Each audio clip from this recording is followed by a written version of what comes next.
Well, I've come to the last of my 6 lectures, and this one is going to be rather different. You see, the first 5, I tried to unfold a story. If you remember, we were putting together the pieces of a jigsaw puzzle as far as the jigsaw puzzle had been completed to the present time. Well, now I want to talk about the future. And I can't talk about the future. I can't tell you a story about the future, can I? Because it doesn't exist yet. But what I am going to do is talk about some of the new pieces, one might say, of the jigsaw puzzle that are being discovered, some of the pieces that you, in your turn, will be piecing together. Well, now, do you remember in the first lecture we had a look at that wonderful picture of Neil Armstrong landing on the moon? I think it's fitting, perhaps, that we have a look at some pictures from the recent Apollo 17 mission to start this lecture. Let's have a look at those Apollo 17 pictures. Probably one of the most significant things we can think about when we think about Apollo is that it has opened for us being the world, a challenge of the future. The door is now cracked, but the promise of that future lies in the young people, not just in America, but the young people all over the world, learning to live and learning to work together. The young people all over the world learning to live, learning to work together. You noticed how much those pictures were an improvement on the original ones. It just shows how in such a short space of time, in 3.5 years, the technology's improved so that we now had much clearer pictures, good colour, and quite good sound. Well, now, I've been told to talk to somebody on the other end of this telephone, and this isn't a gimmick this time. There is somebody there. You remember in my last lecture we had a bit of fun, but I'm going to pick up the telephone. Hello? Hello? Who is there? This is Lou Davies here from Sydney. Professor Davis from Sydney. Correct. Well, Professor Davis. Geoffrey Gurrier. It's Geoffrey Gurrier from the Royal Institution. Well, good morning, Geoffrey, and good morning to all of you in London. Very nice. Good morning. Now, we noticed you said good morning. I've got a globe here, and the light is shining on our side of it, and I can see you're completely in the dark. How good of you it was to get up in the middle of the night for us. Not at all. Well, this is great. It's a great thing to talk to you. Now, I've got someone here who is studying physics, and it's a young lady, Claire, and she'd love to ask you a question. I'm going to pass you over to her. Thank you. Hello, Professor. Good morning, Claire. May I ask you a question? Please do. Well, in these lectures, Mr. Gurrier has been showing us a lot of electrical equipment which used to be very big and clumsy, but now it's much smaller. And he was saying how integrated circuits can be made on pinheads. So, do you think it would be possible to make a computer comparable to a human brain? Well, that's a very interesting and fascinating question, to which I suppose the answer is both yes and no. First of all, in speed and accuracy of calculation, I think computers made with integrated circuits could already win hands down against the human brain. Yes. In ability to remember without ever forgetting, perhaps they could, the computer would win too. But in capacity of memory, that is the amount of information which can be stored, then I think the human brain is well in front. Yes. And there's a real challenge there for any budding young scientist in the audience in London, such as yourself, because I think that the really scientists have no complete understanding at all, so far as I'm aware, of the mechanism by which the human brain is able to store so much more information and so much more compactly than one is able to do the job with integrated circuits. Yes, well, thank you very much. Here's Mr. Goyer. Well, hello, Professor Davies, thank you very much for that interesting reply. Now, I don't know exactly who else is listening to us, but I believe that Professor Morrison is listening, and possibly Sir George Porter, I don't know. George Porter's here. Sir George Porter? I'm here, yes. Am I speaking to you? Sorry, eh? It is indeed.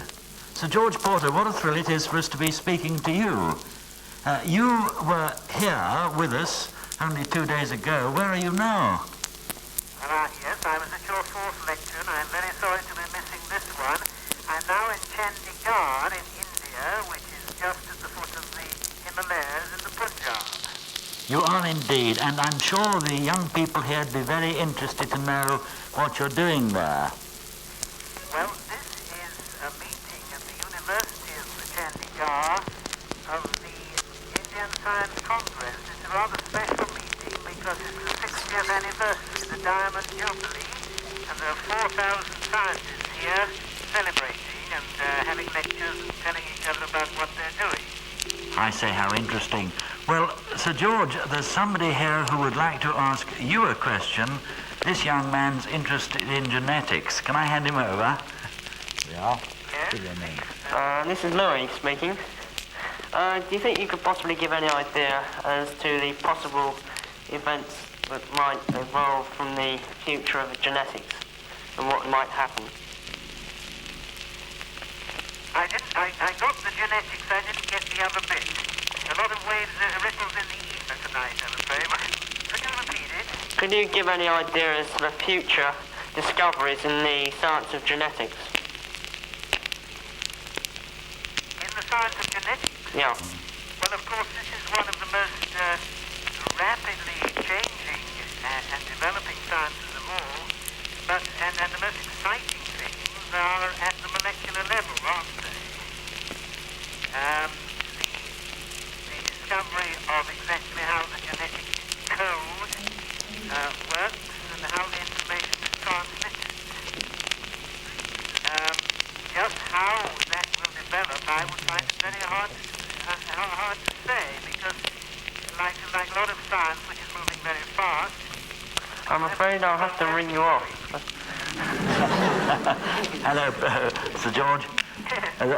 We're sorry to stop you in the middle of an answer. This was most interesting.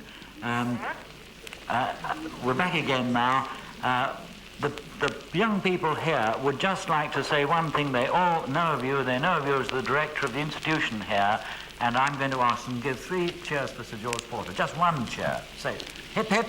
Hooray! Now, did you hear that, Sir George? I heard it came through loud and clear. My best wishes to all of the Royal Institution. Well, I'll say goodbye. Now, I believe Professor Morrison has been listening to us.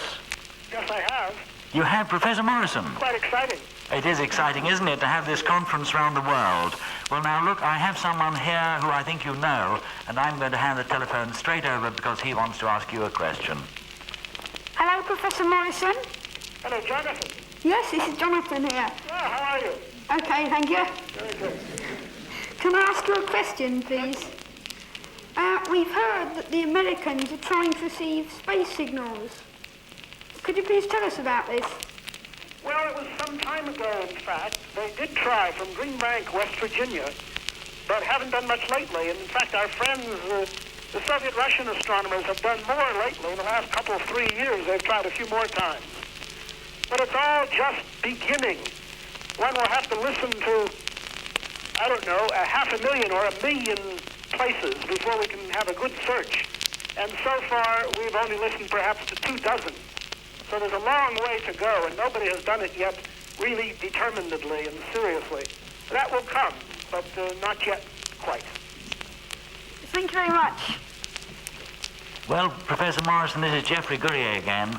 May I say once more how grateful I am to all of you, three of you, for talking to us here. We were all very excited about this. And I'm just going to ask the children once more to say one rousing cheer to our professors.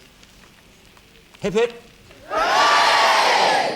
Well, I'll say goodbye and a very happy New Year. Happy New Year to you. Thank you very much, everyone. Goodbye. Goodbye. Goodbye.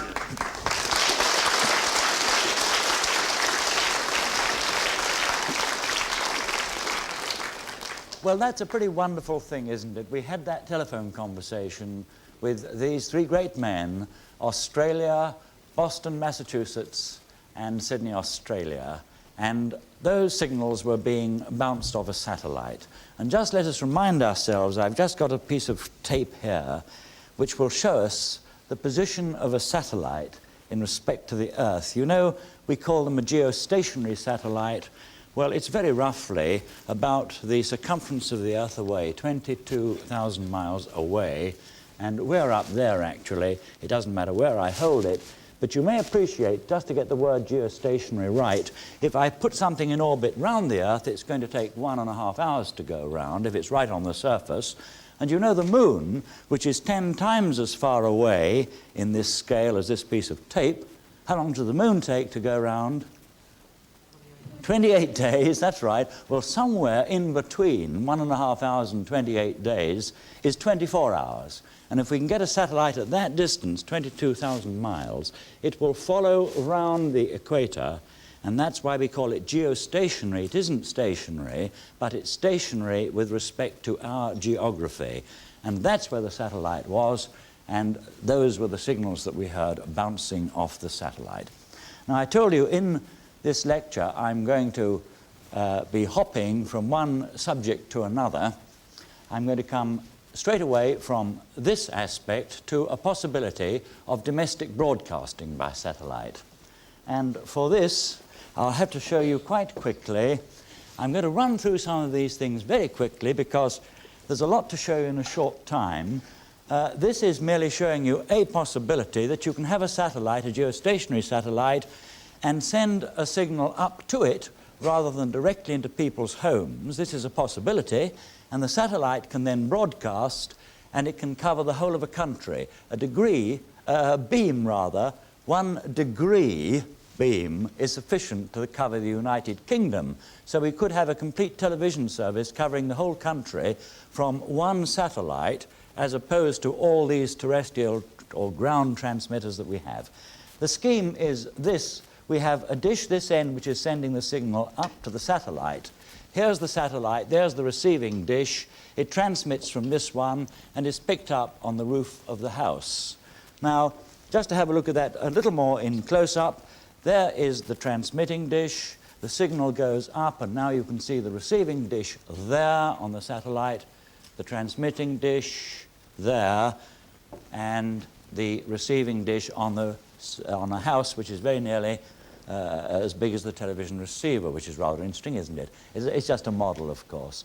What I want to show you, that just seems to want a little tuning, that receiver reception. I don't know if this the satellite gentleman there, because he's the one that's very good at doing this. What I really wanted to show you is that if that is just brought into lock, that this is a genuine transmission, and the frequency we're using from the satellite to the receiver is 12 gigahertz. That's 12,000 million hertz, which is a very high frequency. And you may be interested to know that although it's a long way away, the satellite, you don't lose energy in empty space. The reason the signal normally gets weaker is because it's spreading out and it's on the surface of a sphere which is getting bigger and bigger. But if we send it down a very narrow angle, then we don't lose energy. And I'm now going to turn the beam away, and you see if I turn it well away, it's got such a, we're so close, it's a strong signal. There you are. And I can beam it back, and that's the signal. And indeed, if I just put my hand this end, you see I can interrupt it there. That's a genuine transmission at that sort of frequency. Well, now I'm going to hop on to a totally different subject, and this is transmitting signals by light. You remember we started off in the first lecture with optical transmission, and it was the cadets looking through a telescope at Nelson's message. Well, we can still use light, and of course that developed into the heliograph where you could send Morse code by light, but you can also send light modulated with speech, and this is a modern device. If I switch it on, you will see it lights up. You see that? And I'm going to ask our friend here to take the other end of the system, and this is equipped with a telescope, and I can look through the telescope, and when he gets to the top of the stairs, if we're both very careful and aim our light beams at each other, I think you'll be able to see we can talk to each other. So I'll switch it on. We'll aim our light beams right. Can you hear me? Yes, very clearly. That's very good. And we can hear you? Yes, that's fine. If I turn my beam away, you can't hear me? Other than direct. Well, we can actually hear you. Thank you very much. That's how it's used. Well, fine. We'll just put those down. Thank you. Well, now, that was actually modulating a light beam. I'm now going to show you a much more exciting way of doing it than that. In fact, that would just carry speech. We'll carry it quite a distance. But what I'm going to talk about now is actually sending a color television signal at these very, very high frequencies, these optical frequencies. Now, as the ether gets gradually filled up with free space waves, you know, we talked about this crowding of the ether, we may want to confine our signals to pipes. Or you remember that waveguide through which we put the centimeter waves? Have any of you any idea what the waveguide would look like that was going to carry a light signal? What would you expect it to look like? What? A glass rod, that's absolutely right. You may have seen some of these edge-lit advertisements where you shine the light up through the glass and the glass is trapped. Well, I'm going to now show you a glass fiber. And this fiber, I'll show you this view at first. This is just a picture of it, and I'll show you the size of it later. It's actually filled with liquid. That's a glass tube filled with liquid. Now, when I show you the size of it, you may be surprised that it is filled with liquid, because if I just remove this, it's very delicate. That is the fiber. It's about twice the diameter of a human hair, and it requires a pressure of about 10,000 pounds per square inch to get the liquid into it. Do you remember when I was showing you the laser beam bending, we had some glycerine at the bottom of a tank and water on top, and I said that the beam was slowed up through the glycerine because it had a higher refractive index, was the correct word, but it was a medium which was optically more dense. Well, the reason that fiber is filled with liquid is because we want the wave to tend to travel down the center more slowly, so that the outsides, it's always folding in on itself, and that's the way it gets trapped in there. Now, this is the equipment which is quite remarkable and has been developed at Southampton University. At this end, we have a signal, a television signal, a color signal, which is going along this cable into this little box here, and it's modulating a little light source. It's called a light-emitting diode, and I'll come back to that later. That's just another way of producing light electrically.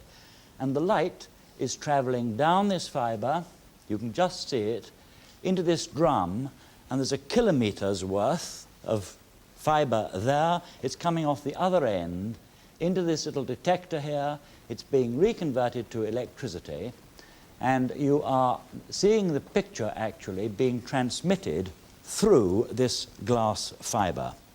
Can you see that? If I take a card or a piece of paper, I may be able to interrupt it and prove the point. Yes. You see, that was interrupting the light beam. Can you see there's a dark band? You can see the dark band there on the right-hand side. That is because the picture, in going through this fibre, is being delayed by about 3.5 microseconds.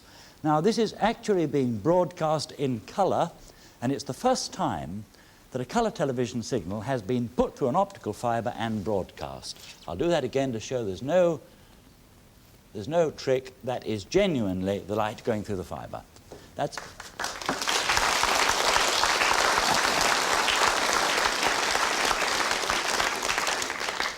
Well, that's a world first. Now, hopping on to a completely different field, I'm now going to telephone a colleague of mine, and he happens to be the Director of Research of the Post Office.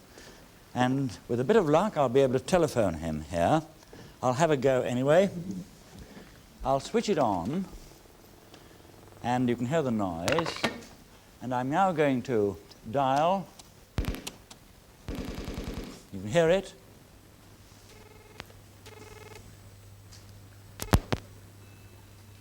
He's answered, "Hello, Professor Bray." Hello, Geoffrey. How good to see you as well as hear you. Well, isn't it remarkable? Now, this is a surprise, you see. I pick up a telephone and now I see you sitting there.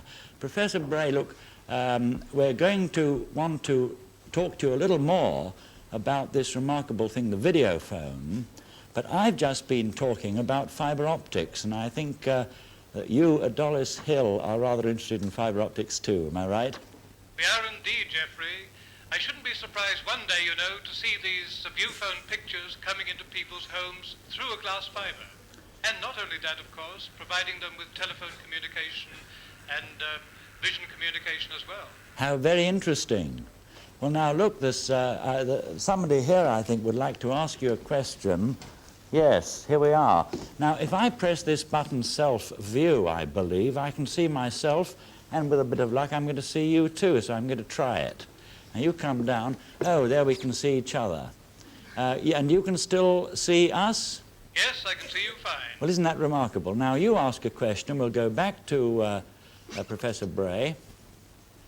You ask, what was your question? Oh, yes, you want the phone, don't you? Of course. You could... Hello, sir. Hello, Matthew.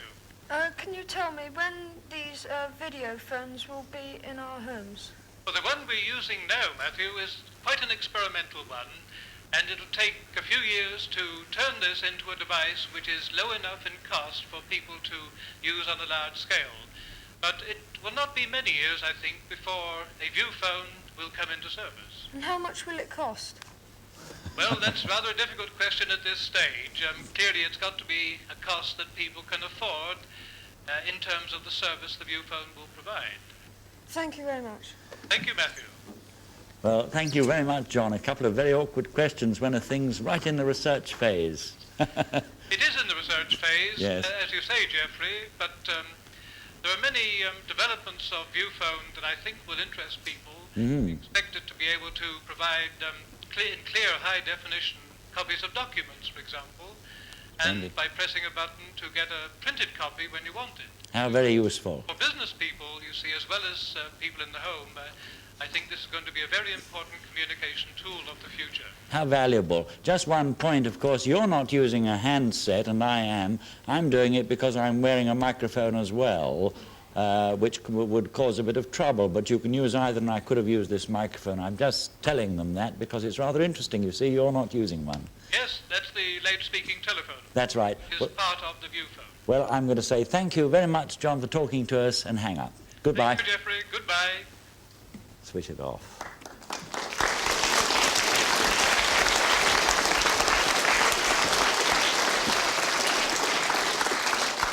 Well, there is a telephone of the future. How interesting to be able to ring up your friends. You'll never be able, you know, if you do that, to tell those white lies like you can over a telephone when they can't see you, will you? We're coming on now to another interesting development. And this all concerns the question of being able to record at these very, very high speeds. Again, you know, you'll be tired of my mentioning this figure, but I keep on talking about 11 million picture elements every second have to be transmitted. And if you take an ordinary magnetic tape recorder, it can't handle anything like information at this speed. So here we have a very, very special recorder which is able to record color television off air. And we have a color television receiver here, and I'm first of all going to show you that it is an ordinary domestic color television receiver. There's BBC One, fine. I'll go straight over. There's ITV, okay, and again BBC Two. And there we are on BBC Two. Well, now, I'm going to leave it on BBC Two for a minute, and I want you to imagine that this is a program that I want to watch now, you see, but also on the other side, I mean, this may be something, you know, my favorite Doctor Who or something, but I don't want to miss that cup tie, you see, which is coming on. So while I'm watching this, I want to be able to record what's happening on BBC One. And this is the device on which I can do it. Now, first of all, I can eject the cartridge, pull it out, and I think you can see there that that is like an ordinary magnetic tape. It's a little bit wider, but it's a cartridge, not dissimilar to the sort we use for sound recording. Put it back, push it down, and now I'll switch on, and I have to do this, that's right.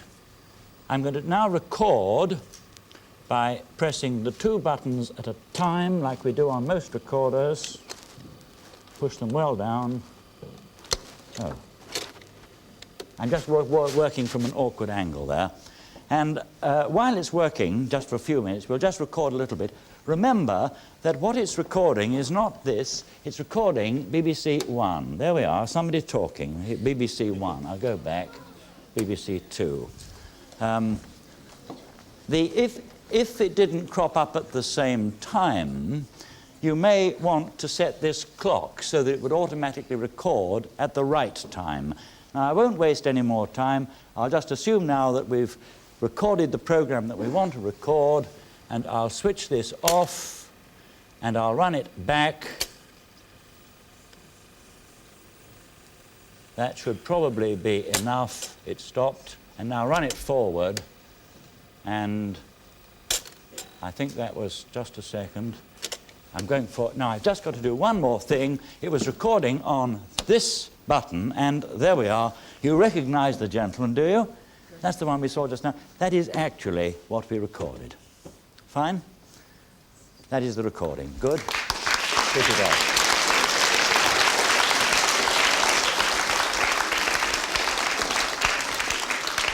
Well, that in itself is a very remarkable achievement, isn't it? To be able to put color television on tape. I'm going to show you something which I think is even more remarkable.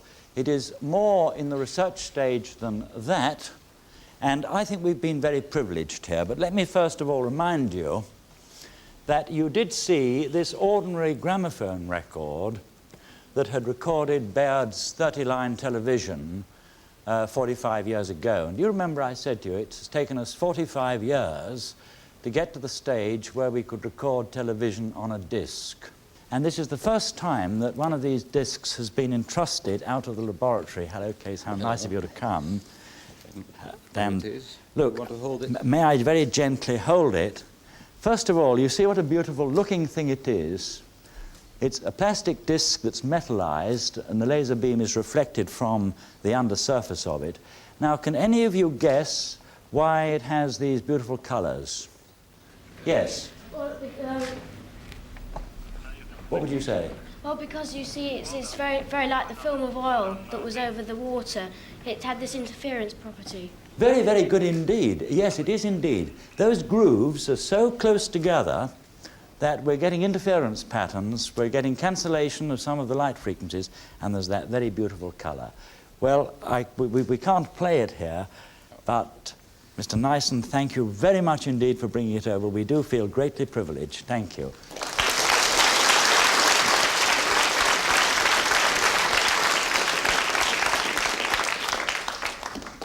And now I am really hopping about, aren't I? Any of you good at seeing in the dark? Good people seeing in the dark? Do you think you can see in the pitch dark? I don't think you can. Let's have a look. We've got here a low-light camera. Now, this is a recent development again. Again, it's in the research stage, but you see it's quite a small camera. This time it's not colour, but it's going to look at a picture which you'll see first of all at reasonable lighting level, and then we're going to reduce the lighting, and I want you to tell me when you can't see the picture, and we'll see if the camera can. So here's the camera, and I'll get over here, and we'll start dimming the lights and have a look at the picture.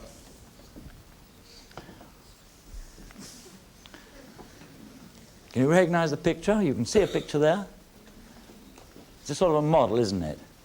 Right? You can see it quite well. Fine. Now let's start dimming the lights. You can see the picture very well now, but it's beginning to fade. Tell me when you can't see it.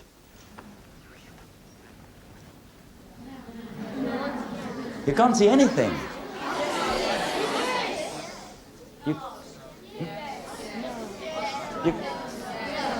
You can't see it? Well, well, I'm sure you can't see very much, can you, there?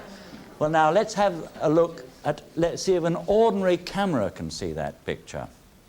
Now, an ordinary camera is doing its best at the minute, and there's nothing there. But we're now going to put on the low-light camera, and if you look up at these monitors, we'll see what the low-light camera can do.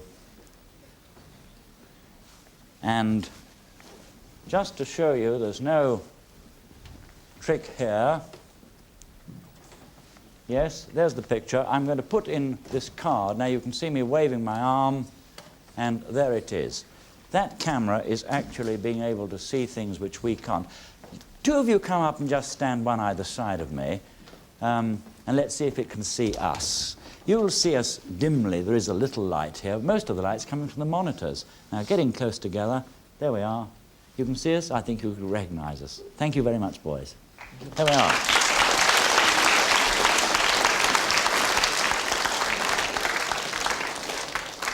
So there we have this remarkable thing that we've actually got a camera that can do better than the human eye in seeing in the dark. This sort of thing doesn't very often happen, does it? Now, I'm coming round the front to explain to you that I'm going to talk about a different method of transmission. I'd like to be able to say that we'd made a new discovery, and you didn't have to use electromagnetic waves. We discovered something else. But I can't. I'm not talking about that. But I'm talking about the way in which we send the message, the way in which we modulate the carrier. And this is a different method. And by the time this device arrives, I'll be able to demonstrate it to you. Let me start by telling you that it would be very useful, wouldn't it? Do you remember we started off, all we did was to switch a signal on and off. It was sending simple Morse messages, wasn't it? And then we were sort of quite pleased with ourselves that we were able to get microphones and cameras to follow the variations of the signal and produce complicated waveforms. Well, now we're going backwards in a sort of a way, but I'm first of all going to play a bit of a numbers game with you. If we lower the lights, I think you'll be able to see that these things, figures here, are illuminated, and if we count the naught, there are 8 of them. They happen to be 8 figures, but they could be 8 letters or 8 anything else.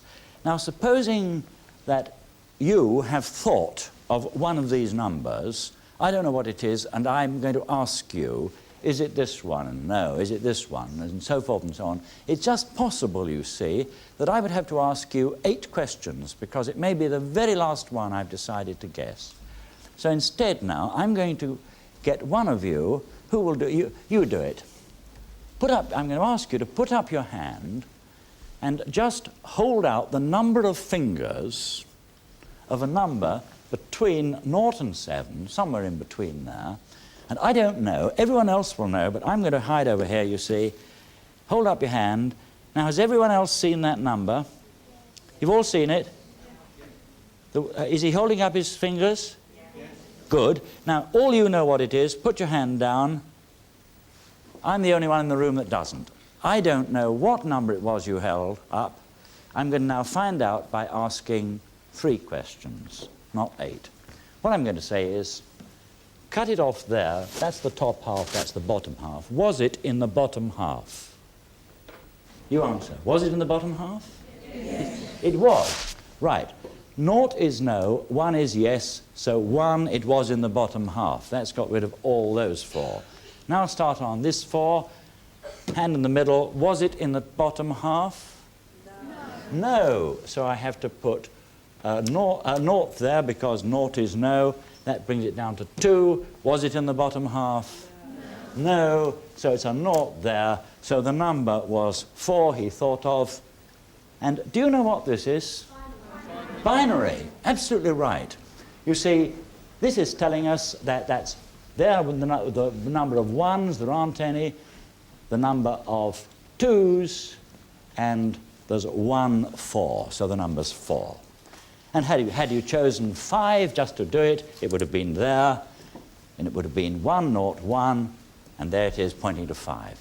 So that shows us that the smallest number of questions that we can ask to find 1 out of a number of things is given by the number of digits in the binary representation. It just happens that way. There were 8 things, 2 to the power of 3 is 8, and we had to ask 3 questions. How many questions do you think we would have had to have asked had there been 1,000,000 things? Do you think we could have got through it by the time of the end of the lecture? Yeah. You do? Any idea the number of questions? 20. 20. Huh, marvellous. You see, this is the thing. We would only have to ask 20 questions to sort out 1 of 1,000,000 things. So, what does this mean? It means that if we're prepared to send out pulses, and suppose that we have 1 of 1,000 possibilities, and I leave room for just 10 pulses is enough to describe 1 of 1,000 things. I leave room for 10 pulses. I can have yes, no, yes, yes, no, whatever it is, read them off at the receiving end. All I've done is switch on and off my signal, and I have read something to an accuracy of 1 part in 1,000, 1 out of 1,000 possibilities. Now I'm going to just hold up this card, and you'll probably be able to, I don't think I'll bother to draw it this time. I think we can go on without it. This is the smooth waveform that we've been transmitting with our electric signals. The first thing we've got to do is to say, well, let's not use it smooth, let's have it sampled. Now, if we're prepared, think of a television picture. If we're prepared to take a sample at each little picture point in the picture, that's all we want to know. How big is each little picture element? How bright is it? That's quite enough to give us all the information that we were previously sending out as this smooth curve. So in this case, you see, there they are. If it happened to be a sound waveform and the highest note we wanted to hear was, I'll turn it around to that camera, that's right, was 15 kilohertz, it turns out that if you think of 1 cycle going positive and negative, all you've got to do is sample 30,000 times a second and you don't lose any information at all. So that means we now have to merely send information of the height of the pulse.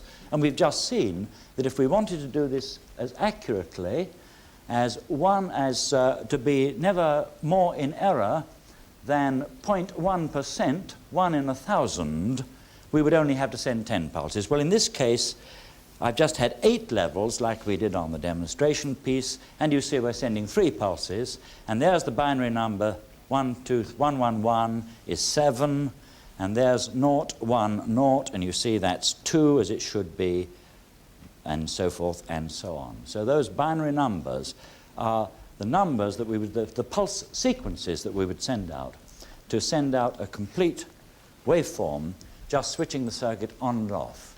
And this does mean to say that we can send very much more reliably, because it's much easier to just say whether a signal is there or not than have to follow all the intricacies of a waveform. In the first case, we have to adjust everything to be exactly right. In the second case, we can use these little transistors and just switch them on and off and do high-speed switching. If we were doing that with a television signal, we'd be sending 100 megabits, as we call it, a second. Each one of those little pulses we call a bit. So there is some new method of transmission. And I'm now going to let you listen to this, first of all on the sound tape. We'll just have a little bit of this. This is undistorted as it would normally be, virtually.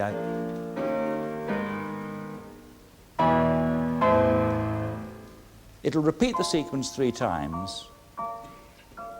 That, in fact, was 12 bits, 2 to the power of 12 levels. I'm talking through it. You can't hurry that one. Next sequence. You can begin to hear distortion, a bit of hiss.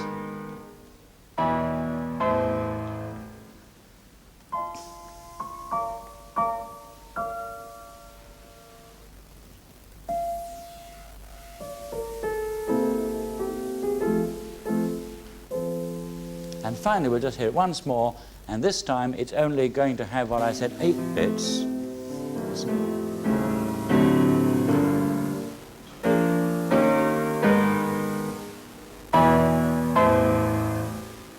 That's quite obviously distorted. And you hear that background hiss.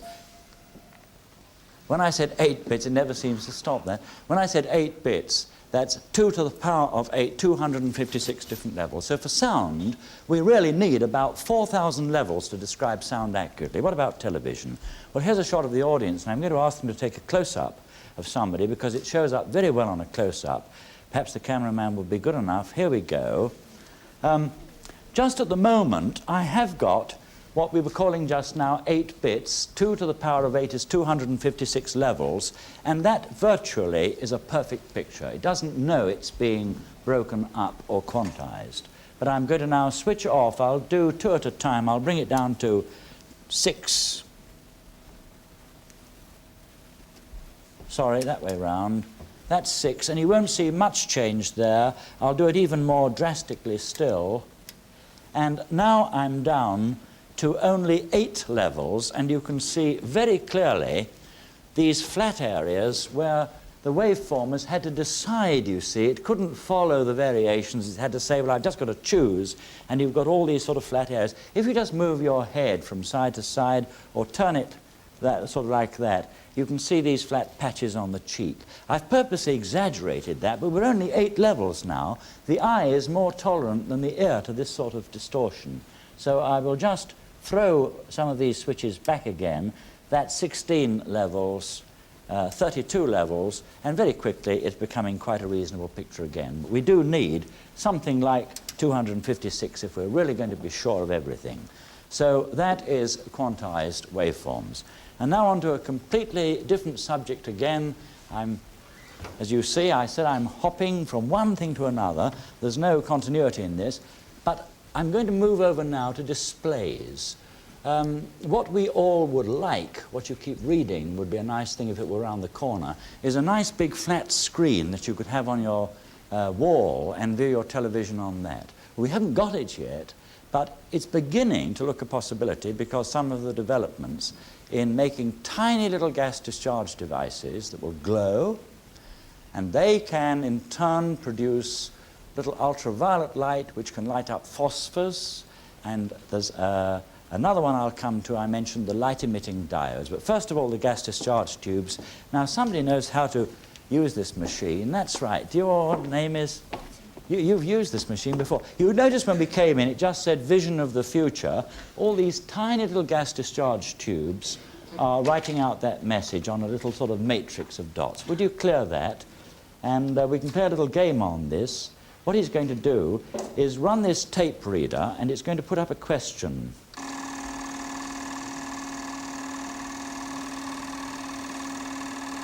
Just stand back. Can everybody see that? Yes, there we are. Now there's a question.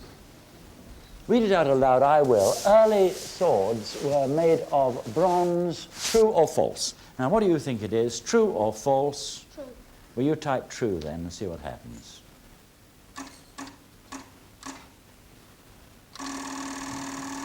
And it says correct. He got the right answer. Well, we could go on playing with that machine. Thank you very much indeed. We could go on playing with that machine, but it's got more questions, but we haven't time because I still want to show you more things. Let me just come over quickly.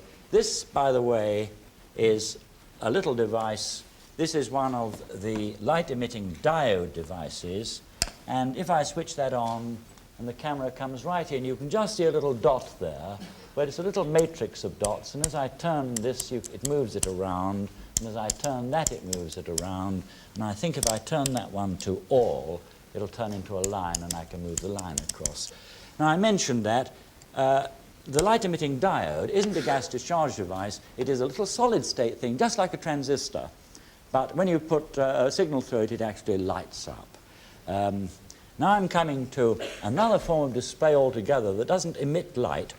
But you know when you take a cooking fat, for example, or paraffin wax that makes candles, if you heat it, it becomes clear, doesn't it?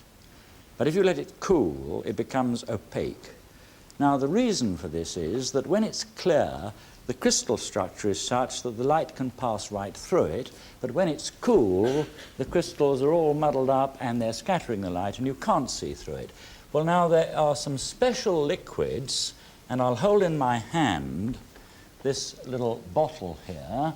You see, it's just a liquid. I just merely show you that to show you that it really is a liquid. And some of this liquid is trapped between these two plates of glass. Now, it's special glass insofar that there is a metallized coating, it's conductive on one side, it's conductive on this side, and it's conductive on this side. So we've made the sandwich with the liquid crystal material in between, and when I apply a voltage to it, I think you will see we'll get rather a dramatic change. Now, I'll apply, it's already applied to that terminal. I will now apply it to the other one, and I've got to do this. Yes, I've got a reflection there. Have I done that properly? That's applied there. I didn't quite get the change myself then. I'll look at it myself first to make there. Right. I wasn't making good contact. You see, get it away from reflection. It's not coming off very well. I got it myself a moment ago. Perhaps if I do it this way around, it'll be better. I think the difficulty really is getting a camera. Now, I'll take it away, put it on. Can you see it go cloudy? Let me try it there. All right, there. Now you can see it quite clearly. It goes cloudy. That took a little time because we had it. I'm going to show you that change through a microscope because it's much more exciting if we have a look and see what's actually happening to the little molecules of the crystals. Now you see that. Do you see there's a regular pattern there? That's with no voltage applied. And now I'm going to ask him to apply the voltage, and you will see the pattern go into a little, look at that, that's random movement of these little dots. That's scattering the light. We'll take the voltage away again, and it gradually forms itself back into a crystal. That's really happening now on one of those plates. Look at this nice device that can be made out of it. You see this clock? I'll just bring it round. Can you see?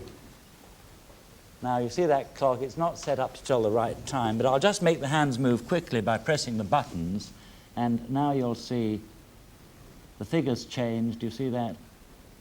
Isn't that pretty? It's a display, you see, which is not emitting light, but it's altering the light reflected from it. What a lot of possibilities there are there. Fine. Well, now this brings us to a rather exciting thing. What we're going to do is to send a message out into empty space, and if all goes well, you're going to hear it come back from having travelled an effective distance, a total distance, having travelled a total distance of 250,000 miles. It's going to come back here just as if it had been right out to the moon, and in fact it's going to be reflected from a satellite like this. Now I expect you've seen this sort of thing before. These horns here at the top are the actual receiver and transmitter horns. These things are picking up signals which stabilize it and keep it in exactly the right position, and all these are the solar batteries, the solar cells, which energize the thing. And I'm going to ask Mr. Coates just to, he's doing it, you see. This is the model of the Goon Hilly receiving station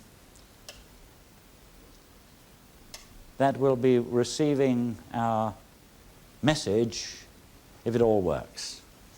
Now, what I want you to do is, we'll have to do this all together because we're going to get an echo. I'm going to say 1, 2, 3, but I won't say it out loud because we don't want my voice, I want your voices to come over, so I'll do it, I'll mime it, you see, like a conductor, I'll say, and then I want you to shout out, hello, all together. Very, very, all together, right?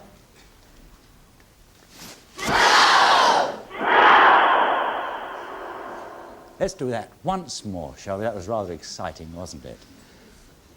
1, 2, 3. Do you hear that?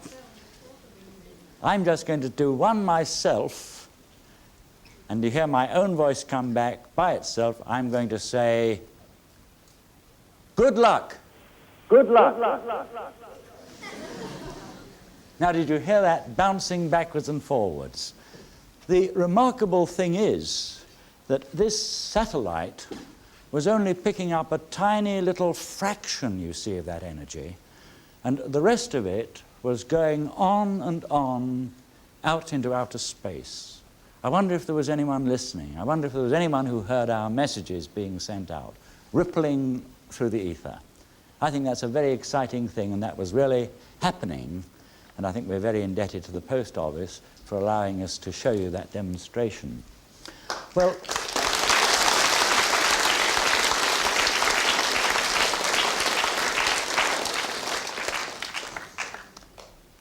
that brings me to the last of our demonstrations in this series of lectures.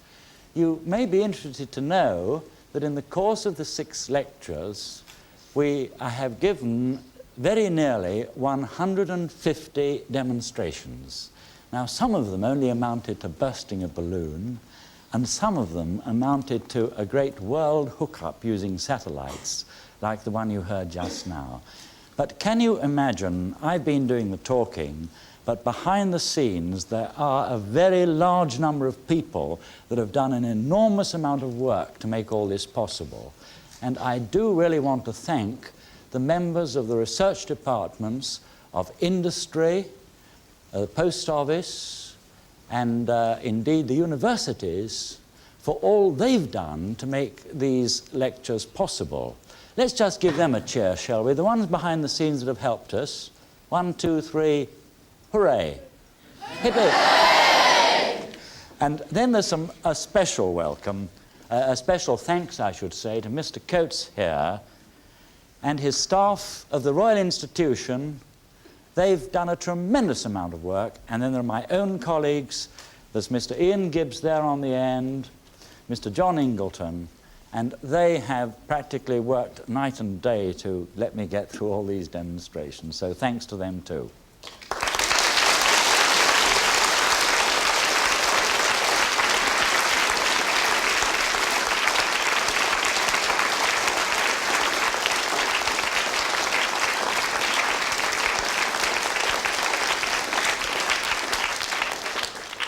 Well, I haven't quite come to the end. I just want to leave you all with just a thought.